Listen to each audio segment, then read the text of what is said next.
el ministerio de la enseñanza y la evangelización, Jesús Soberano Señor, y su escuela de formación y capacitación teológica presentan al maestro de la palabra, José Briceño, en su programa Palabra de Iluminación. Nuestro mayor objetivo es que el Dios de nuestro Señor Jesucristo, el Padre de Gloria, os dé espíritu de sabiduría y de revelación en el conocimiento de Él, alumbrando los ojos de nuestro entendimiento. Prepárense para escuchar al maestro de la palabra, José Briceño, y su programa Palabra de Iluminación. Acerca de lo que es la fuerza o el poder de la justicia. Estos tres incidentes, ¿cuál? Redención, remisión y propiciación, trajeron como resultado la regeneración.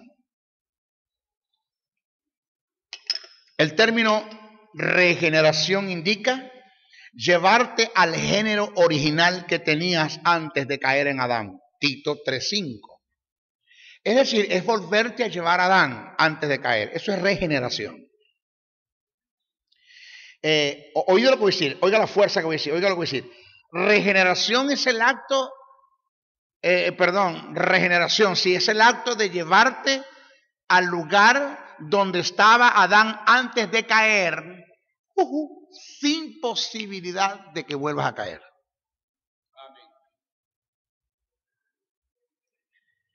Te lo vuelvo a repetir, es el acto de llevarte al lugar donde estaba Adán antes de caer, sin posibilidad de que vuelvas a caer en el estado en el que Adán cayó, en el de estado de pecado. Por eso que cuando usted le dice a sus líderes o sus pastores le dicen, hermano, cuide la salvación, yo no sé qué le están hablando y de qué salvación le están diciendo, porque nadie puede cuidar la salvación. Que la Biblia dice que cuidemos nuestra salvación con temor y temblor. ¿Dónde dice eso en la Biblia? Eso es tradición.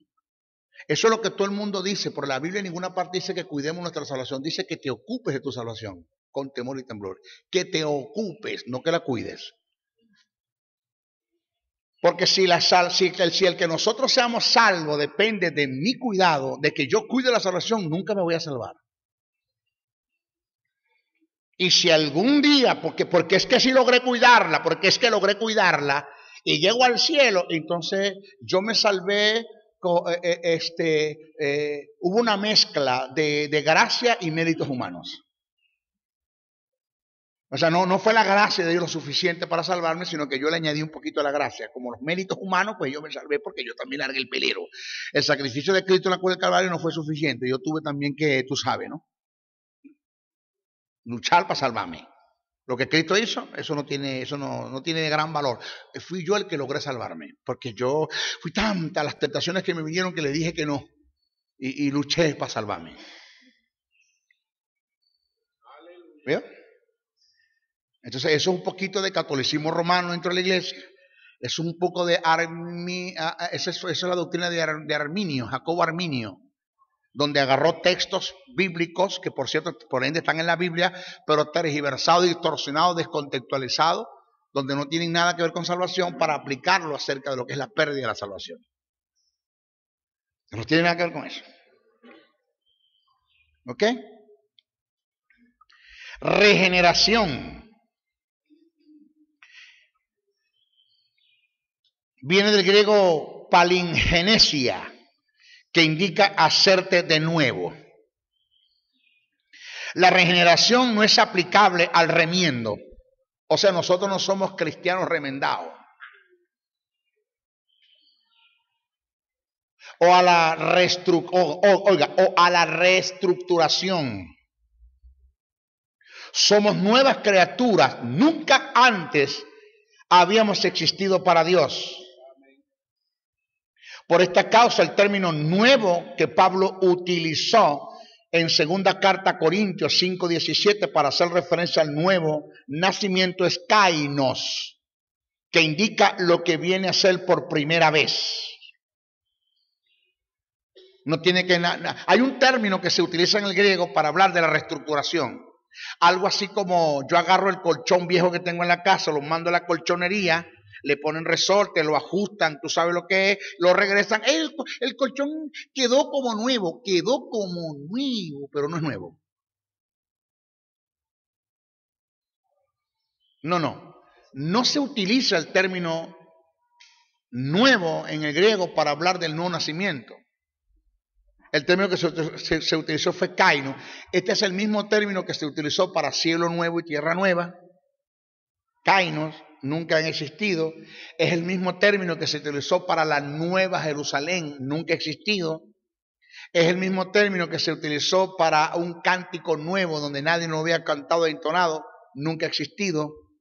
Y es el mismo término cuando en Apocalipsis dice el que escribe: y el que está sentado en el trono hizo todas las cosas nuevas.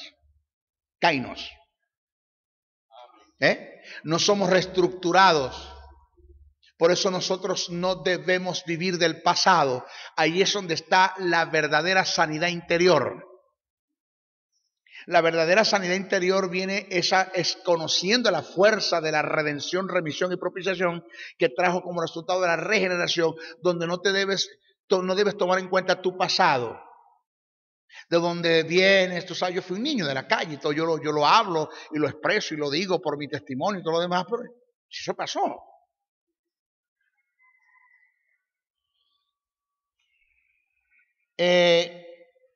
Kainos tiene que ver con lo que nunca ha existido, de modo que nosotros no tenemos pasado para Dios. En Él somos un presente y nos proyectamos hacia un futuro. Para Él las cosas cuentan desde el mismo momento en que creímos. La regeneración vino como producto de una obra vicaria. El término vicario es un término teológico, no bíblico. Es un término teológico. Por eso usted debe comprarse un diccionario teológico y tener un diccionario bíblico, porque hay términos que no aparecen en la Biblia, pero son teológicos. Por ejemplo, Trinidad no aparece en la Biblia, pero es un término teológico. Ese término vicario no aparece en la Biblia, pero es un término teológico.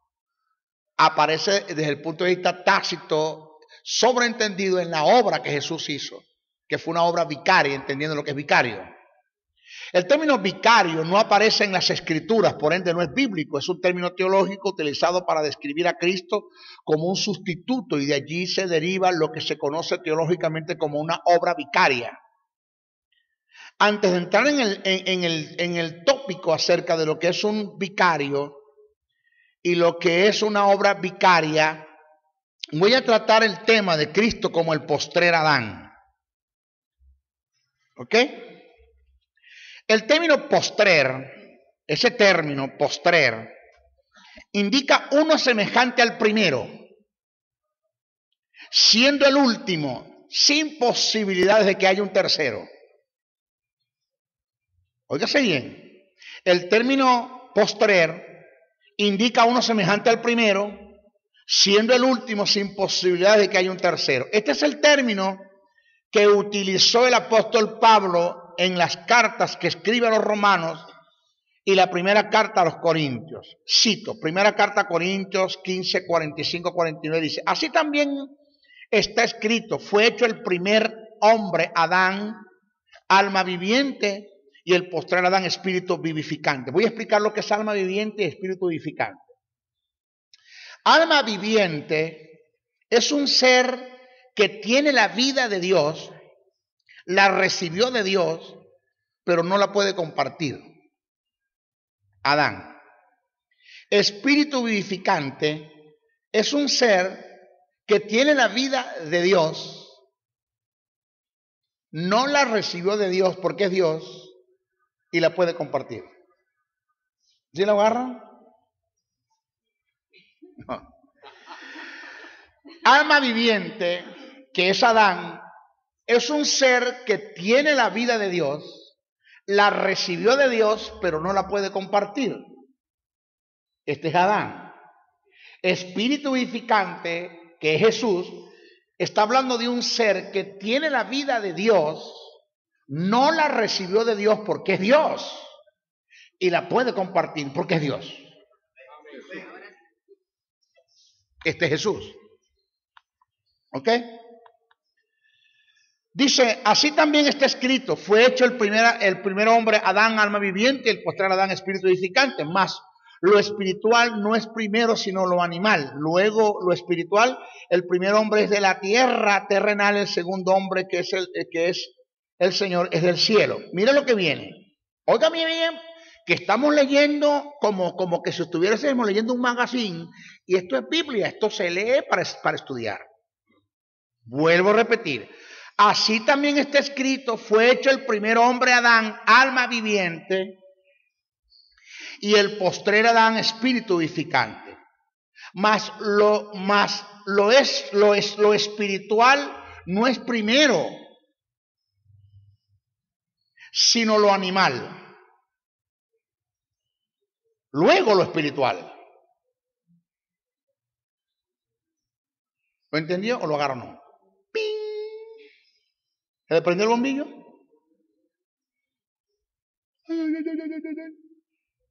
Se lo voy a adelantar. Cristología de alta crítica. Pues se lo voy a adelantar. Los que me están escuchando por internet, por el Facebook, por YouTube, por la radio. Búsquense el juego completo de lo que es justicia. Y lo va a agarrar. O cristología de alta crítica. Y lo va a agarrar. Repito. Mas lo espiritual, no es primero, sino lo animal. Luego lo espiritual. O sea, me está hablando de quién, de dos figuras. ¿De quiénes son esas dos figuras? De Adán y Cristo. O sea, que antes de Adán, Cristo no existía.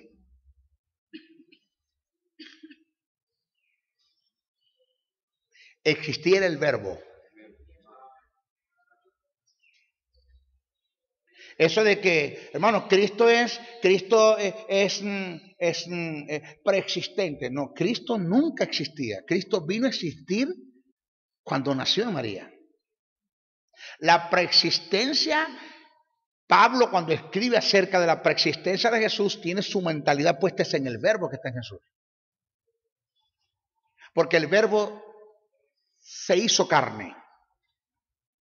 Y si nosotros partimos del principio que todo lo que es carne, hueso y sangre tiene principio, entonces Jesús tuvo principio. Jesús no es eterno, Jesús es sempiterno. Eternidad es aquel ser que no tiene principio ni tiene fin.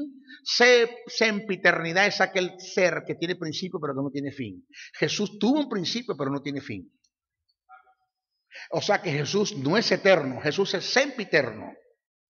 Tuvo un principio, mas no tiene fin. Que Jesús vivirá en la eternidad, otra cosa. Es como nosotros somos sempiternos, tenemos principio, pero no tendremos fin. Los ángeles son sempiternos, tienen principio, pero no tienen fin.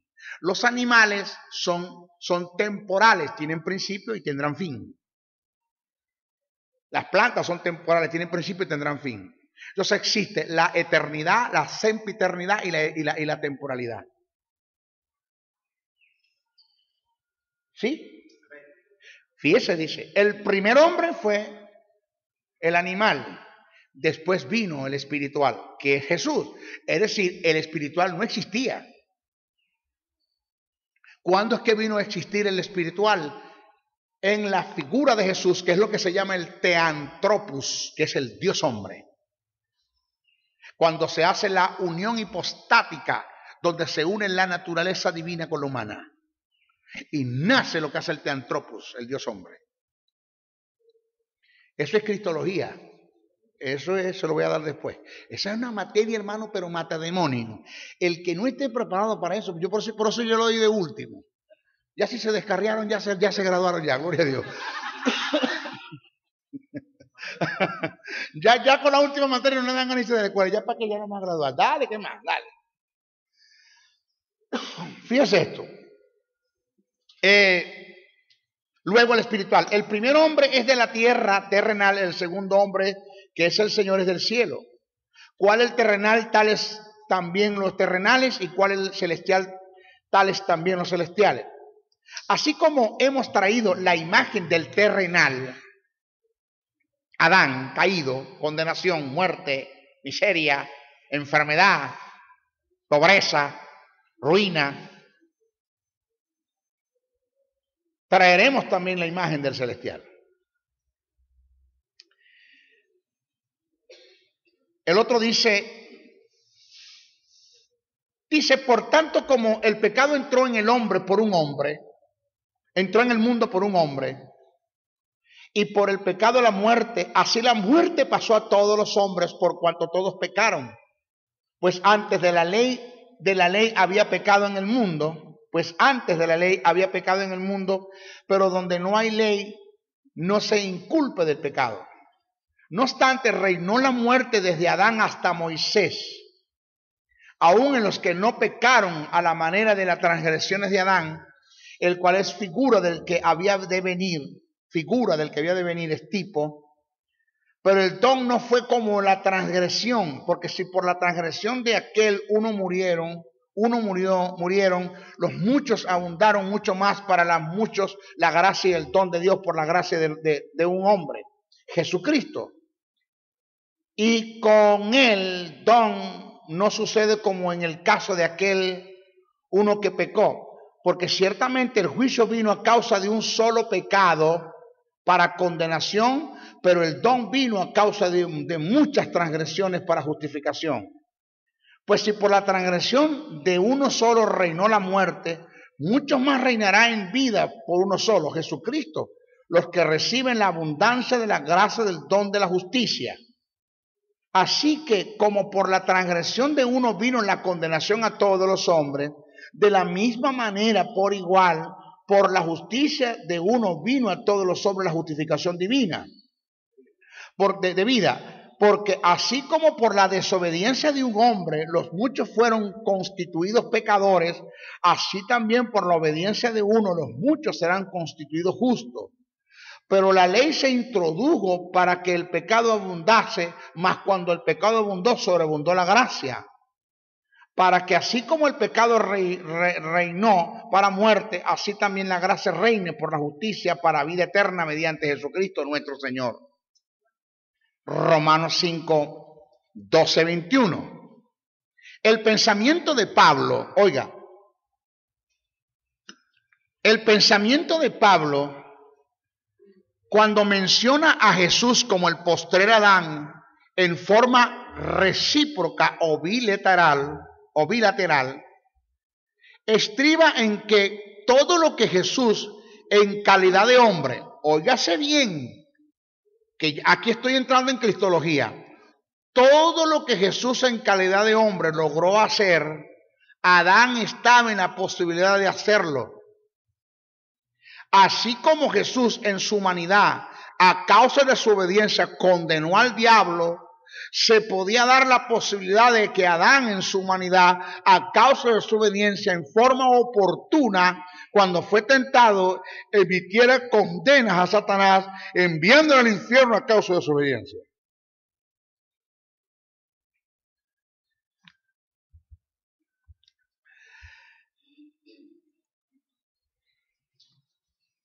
Oiga bien esto.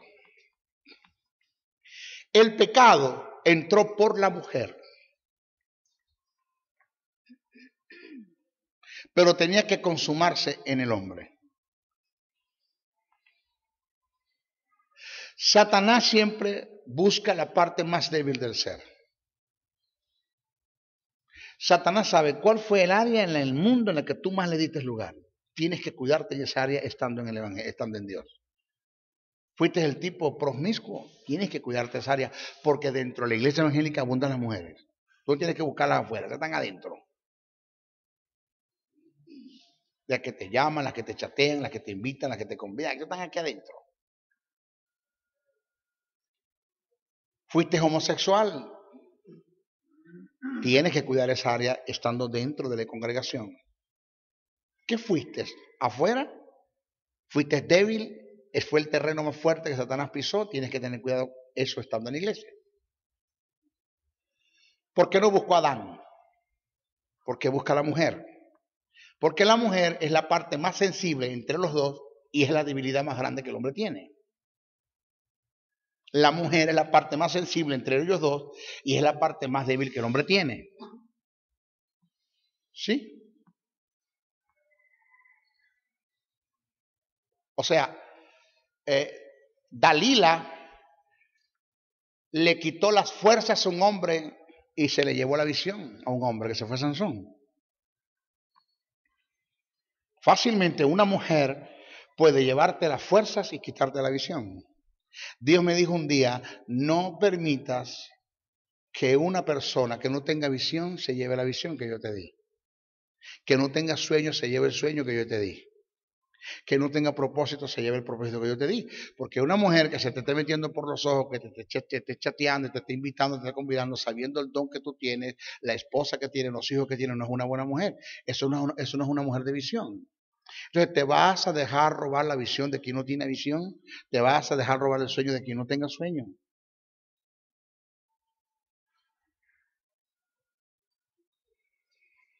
Entonces, la mujer cayó, pero el pecado que entró en ella no hubo una fecundación. Porque podemos decir desde el punto de vista espiritual, tenían que estar los dos gametos, tanto el óvulo como el esperma, para que se unan. Y teníamos el pecado cargado en el óvulo, pero el esperma todavía no había sido puesto. Satanás tenía que buscar la forma de cómo el hombre cayera. Y se metió por la mujer aceptó, y dice que el hombre no fue tentado, sino que fue seducido. Si en el momento que Adán le dice, el momento que Eva le presenta el pecado a Adán, Adán le dice, no voy a comer, y Adán obedece, pues Adán hubiese redimido a la mujer del pecado y hubiese condenado al diablo. Diga, ay. Porque lo que Jesús hizo, como el postrer Adán, Adán lo podía hacer. Adán no lo hizo, pero Jesús lo hizo. Así de sencillo. Yo soy encargado de redimir a mi familia de la maldición. De cualquier maldición que pueda venir a mi familia, yo soy el encargado de redimir a mi familia. Caminando en principio de reino.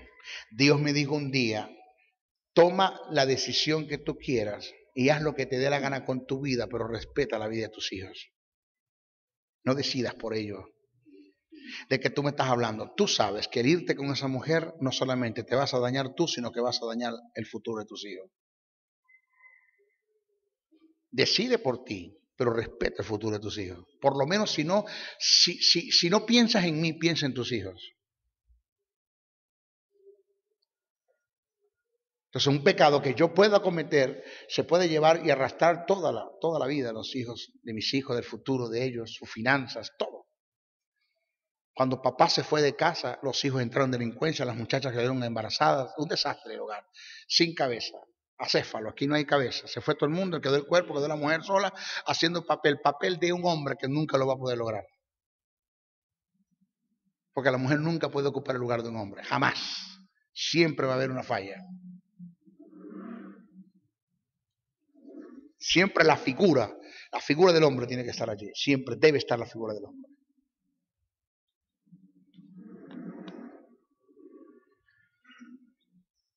El otro acto recíproco en semejanza a Jesús como el postrer Adán es que Adán era un ser mortal, óigase, mortal e inmortal. ¿Cómo es eso, maestro? Mortal e inmortal. Mortal porque podía morir, de paso murió. Inmortal porque no estaba sujeto a la muerte. Estaba allí, podía morir, era mortal, pero no estaba sujeto a la muerte, era inmortal. Si Adán no hubiera cedido a la tentación, por su obediencia hubiera pasado del estado de inmortalidad al estado de inmortalidad eterna. Porque Adán era inmortal, pero no era eternamente inmortal. Ay. Rubén, ¿qué te parece eso? Ajá.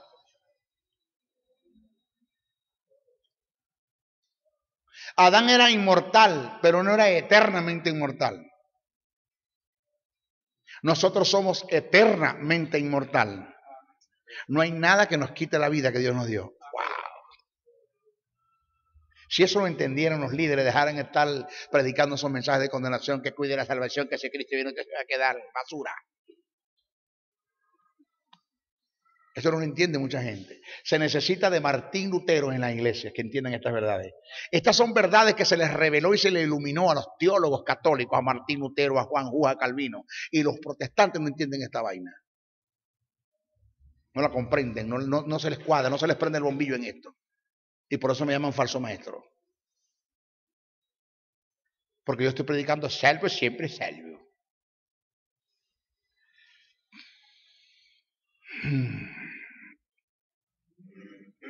O sea, si Adán no hubiese cedido a la tentación, por su obediencia hubiera pasado del estado de inmortalidad al estado de inmortalidad eterna, quitándose la posibilidad de morir a causa del pecado, restándole a Satanás el derecho de volver a tentar a Adán, a causa de su eterna inmortalidad.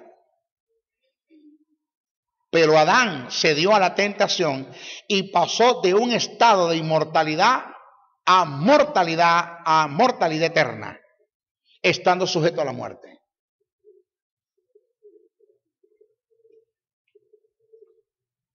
El estado probatorio por el cual Adán pasó en el huerto del Edén a causa de su obediencia, le daba la posibilidad de pasar del estado de inmortalidad al estado de inmortalidad eterna. Y por lo contrario, del estado de inmortalidad al estado de mortalidad eterna, que fue en el que cayó por su desobediencia. Lo que hizo posible que Dios sacara al hombre del estado de mortalidad eterna, con todo que el estado de muerte es eterno, oído, es que el hombre pecó en el tiempo, cosa contraria al diablo que pecó en la eternidad.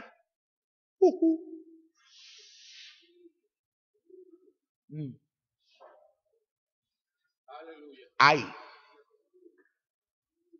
Maestro, ¿por qué el diablo no tiene perdón? Por dos cosas. Uno, a él nadie lo tentó. El mal nació en él. Y dos, Satanás pecó en la eternidad. Y lo que pasa en la eternidad no tiene regreso. Los demonios no fueron, el pecado no nació en ellos. Satanás los tentó. Los demonios, los ángeles caídos, debo decir, los ángeles caídos, Satanás los tentó. El mal no nació en ellos, Satanás los tentó. Por ese lado tenían posibilidad de ser redimidos, porque no nació el mal en ellos. Pero hay otro problema, que pecaron en la eternidad también. El hombre, Satanás fue quien lo tentó, y pecaron en el tiempo. Y todo lo que sucede en el tiempo puede ser redimido. En la eternidad nada cambia.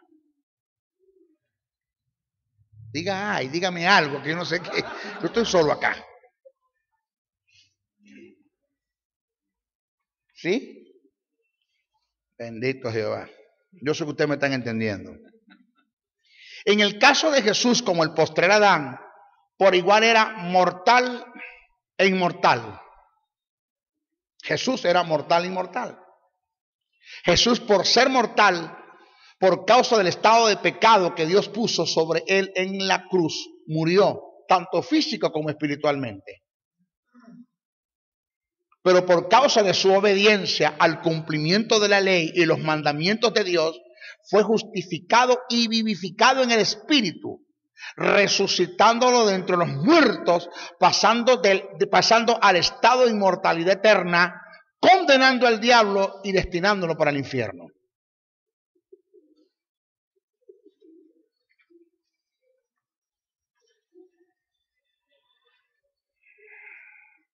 ¿Sí me estás agarrando? Sí.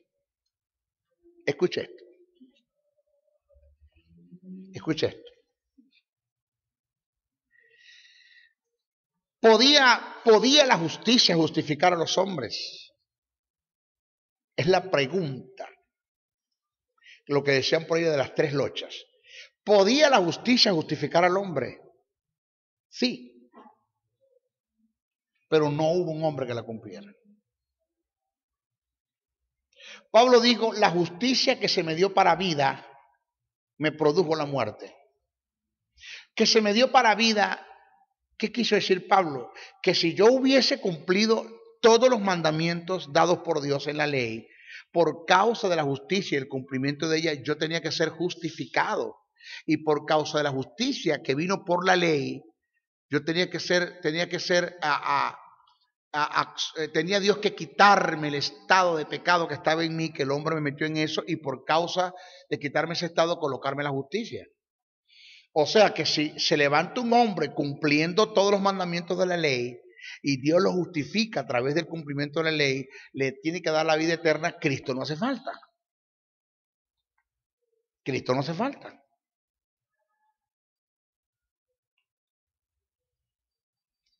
Pero no hubo uno quien la cumpliese. El único ser que fue justificado por la ley fue Jesús.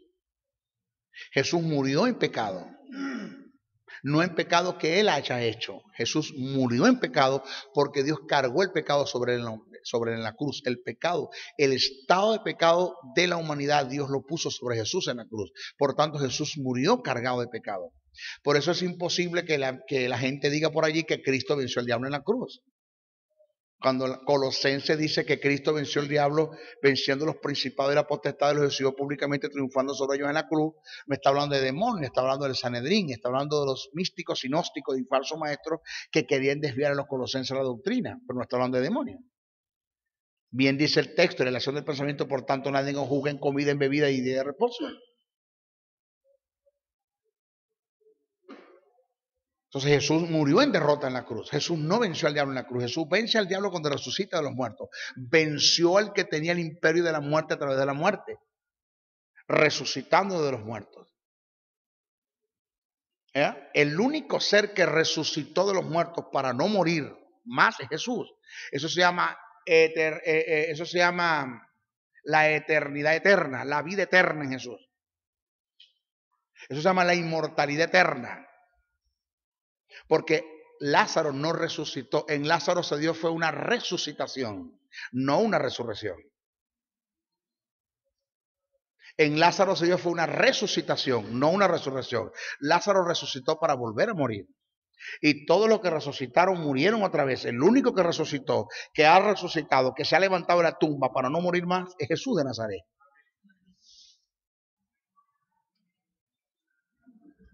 Por eso dice la Biblia que juntamente cuando Cristo se levantó de la tumba, que hubo una resurrección en él, hubo una resucitación en otros. ¿Sí se acuerda de eso? Que dice que se levantaron de los muertos juntamente con Cristo, se levantaron otros y fueron a sus casas y dieron testimonio de la resurrección de Cristo. Y dice, y otros prefirieron no resucitar, sino esperar la resurrección mayor, como para no morir más. Porque ¿qué hago yo con volverme otra vez a levantar de los muertos para otra vez que me meloreen otra vez? No, chicos, me quedo allá, yo estoy allá. Ya pasándome, a morir 2 veces, no, me quedo allá. Entonces, unos no quisieron resucitar para esperar mejor resurrección. ¿Ves?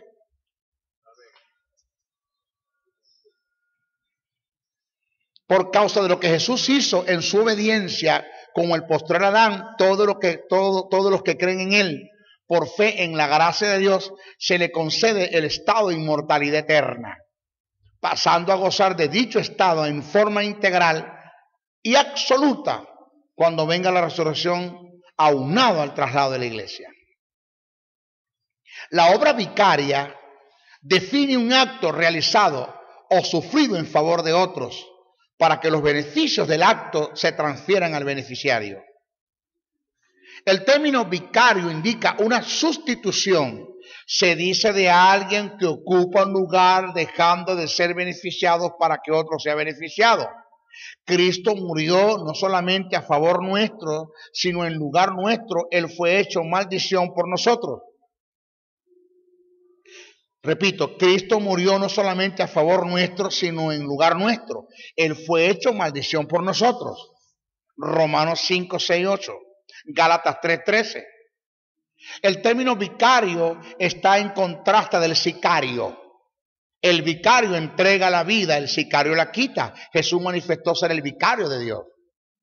¿Quién es ese? Es un sicario, quita la vida. Vicario es el que la entrega. Jesús dijo, yo soy el buen pastor y el buen pastor su vida da por las ovejas. Juan 10:14. El término vicario tiene que ver y es aplicable a un mediador. ¿A un qué? A un mediador. Del griego mesites. Uno que va entre. Se usa en el Nuevo Testamento y se aplica a uno que media entre dos partes con vista a conseguir paz. El término mediador es aplicable a aquel que posee la naturaleza y las propiedades de aquel antes quien actúa, Dios, y que asimismo participa de la naturaleza de aquellos en favor de los que actúan, el hombre. Para ser un vicario ante Dios a favor del hombre, debía poseer la deidad en conjunto con la humanidad, porque sólo así podría abarcar las demandas del uno y las necesidades del otro. Además, las demandas y las necesidades podían hallar su satisfacción solo en aquel que, siendo sin pecado, se ofreciera a sí mismo como sacrificio en favor de los pecadores, llevando el pecado de ellos. Estas demandas solo se dieron en un ser llamado teológicamente como el Theanthropos, el Dios hombre, manifestado en la persona de Jesucristo. Dice, porque hay un solo Dios y un solo mediador entre Dios y los hombres, Jesucristo hombre, Theanthropos. Primera carta a Timoteo 2:5. Por cumplir Jesús el papel del mediador, mesites, en la cruz se llevó a cabo lo que se conoce teológicamente como el misterio del cambio. Wow. Miren,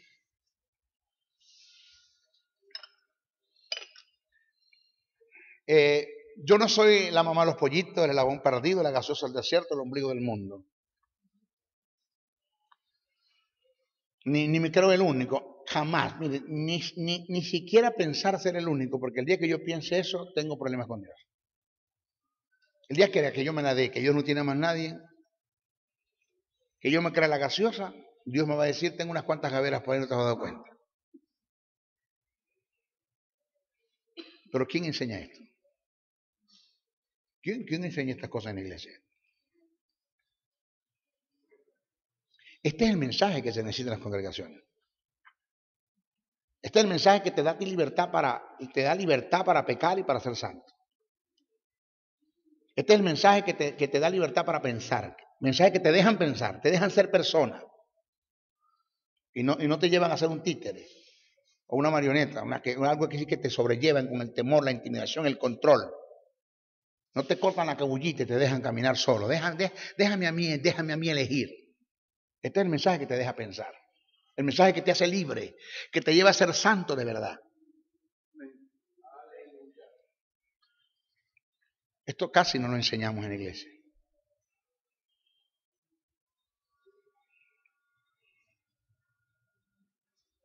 Segunda carta a Corintios 5:21 se declara este misterio. Mire lo que Pablo leyó. Esto lo hemos leído como usted no tiene ni idea, pero no lo hemos entendido porque no lo hemos analizado. Leímos Biblia, pero no estudiamos. Dice, al que no conoció pecado en cuanto a obras, por nosotros lo hizo, no dice se hizo, lo hizo pecado, para que nosotros fuésemos hechos justicia de Dios en él. ¿Por qué a mí fácilmente? ¿Por qué fácilmente puedo aceptar de que Dios hizo a Jesús pecado y no puedo aceptar de que me hizo justicia? Si de la misma forma y con la misma fuerza y con la misma autoridad que hizo a Jesús pecado, me hizo a mi justicia. El misterio del cambio. ¿Por qué yo tengo que obrar para ser justo? Cuando la Biblia dice que la justicia no viene por obras.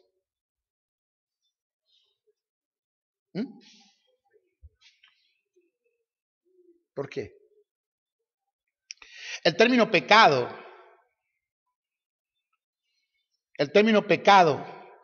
que aparece en el pasaje gramaticalmente es un sustantivo que presenta el pecado como un estado, no es un verbo que denomina el pecado como una obra. Jesús no hizo pecado. Dios lo hizo pecado. El pecado que entró en Jesús se dio por imputación. Y en esto está la diferencia con el pecado de Adán, que entró por obras. Esto indica que el pecado que Dios puso en Jesús no lo hizo un pecador, lo hizo el pecado de la humanidad. Wow. ¿Sí me están agarrando? Por esta causa, Dios no juzgó en la cruz a un hombre pecador. Dios juzgó a un hombre cargado de pecados, haciendo juicio sobre el mismo pecado. Por lo consiguiente, Dios no trató a Jesús como un pecador, sino como el pecado mismo o como el germen del pecado, pasando a ser una maldición, muriendo como un maldito en la cruz de Calvario. ¡Ay! Segunda carta a Corintios 3:21. No me diga que Jesús venció al diablo en la cruz. No me diga más nunca eso. Cristo nos redimió, dice el texto. Cristo nos redimió de la maldición de la ley, hecho por nosotros maldición. Porque está escrito, maldito todo aquel que es colgado en un madero.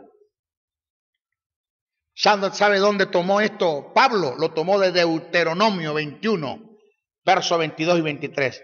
Lo tomó de allá. Dice así: si alguno hubiere cometido algún crimen digno de muerte y lo hiciereis morir y lo colgaréis en un madero, no dejaréis que su cuerpo pase la noche sobre el madero. Sin falta lo enterrarás el mismo día, porque maldito por Dios es el que es colgado en el madero. Qué barbaridad. De ahí lo tomó, de ahí fue donde lo tomó Pablo. Yo no sé si esto, wow. ¿Qué verdad se están diciendo acá? Si esto lo entendemos, hermanos, lo comprendemos, no vamos a tener problemas con el pecado. Mis hijos, como en la cruz se dio el misterio del cambio, y Él fue mi mediador, Mesites, mi sustituto, de la misma manera y con la misma fuerza, propiedad y autoridad que Dios imputó el pecado sobre Jesús, imputó la justicia sobre mí. Cristo se llevó mi estado de pecado, pero Dios me dio su estado de justicia. Segunda carta a Corintios 5:21. De la misma manera como Dios vio a Jesús como el germen del pecado, me ve a mí como la justicia misma. Gloria a Dios. ¡Ay, ay! ¡Qué barbaridad! De la misma forma como Dios puso el pecado en Jesús y lo declaró culpable, puso sobre mí su justicia y me declaró justo. Me declaró inocente. Ay, mamaita.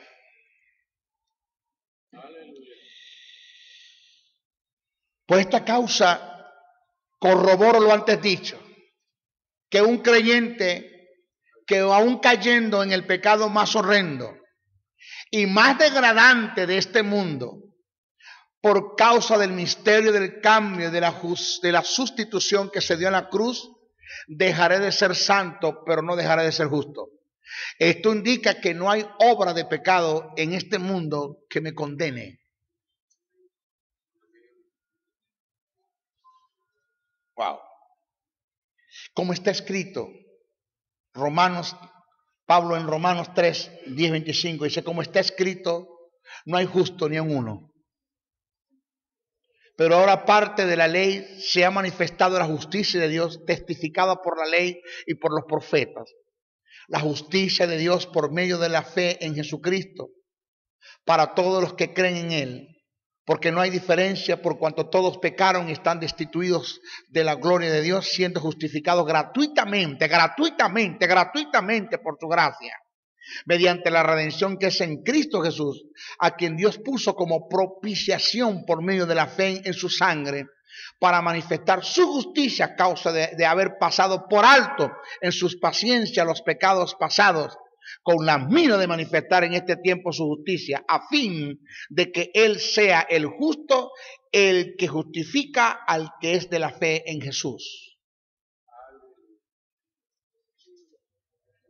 ¿Qué se dio en la cruz? El misterio del cambio. Mire, hijo, escuche esto. El pecado que entró en Jesús, el estado de pecado que entró en Jesús no entró por obras, entró por imputación. El estado de pecado que entró, el estado de justicia que entró en mí, no entró por obras, entró por imputación.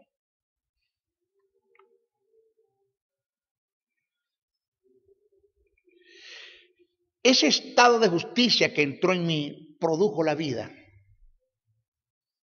Justicia y vida es salvación.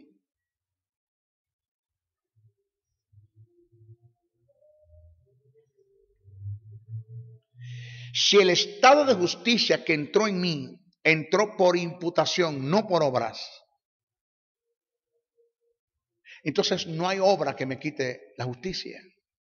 Porque si el estado de justicia que está en mí hubiese entrado por obras, yo tenía que mantenerla por obras. Así como el pecado entró en Adán por obras, ¿sí? La justicia tenía que entrar en un hombre por obras.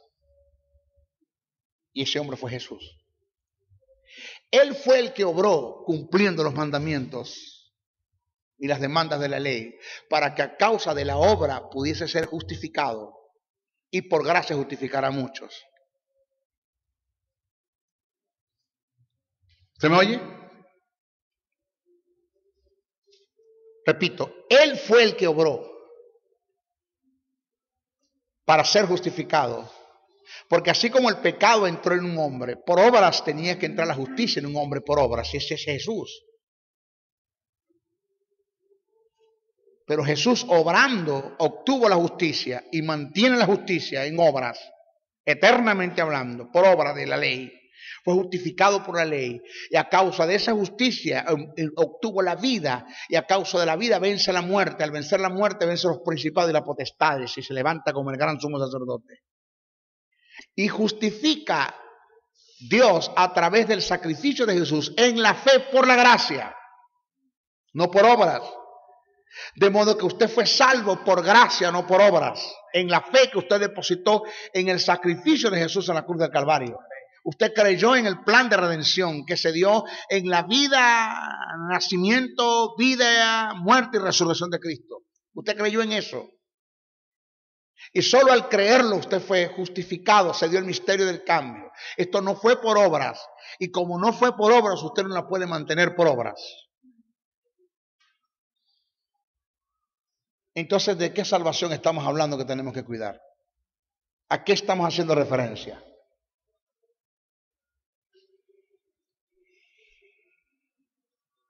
Pero en cuanto a la justicia, debemos estar claros. En nuestra próxima clase vamos a dar más fuerza a lo que estamos diciendo. Además, voy a decir algo, escucha esto que voy a decir. Se lo voy a adelantar para que me agarré. O sea, te va a prender el bombillo y cuidado si cuando pase el interruptor se explota el bombillo. Con lo que te voy a decir ahora.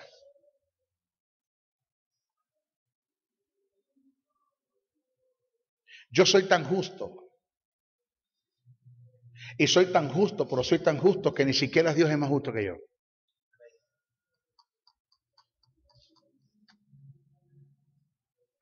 El problema es que usted me está confundiendo la santidad con justicia.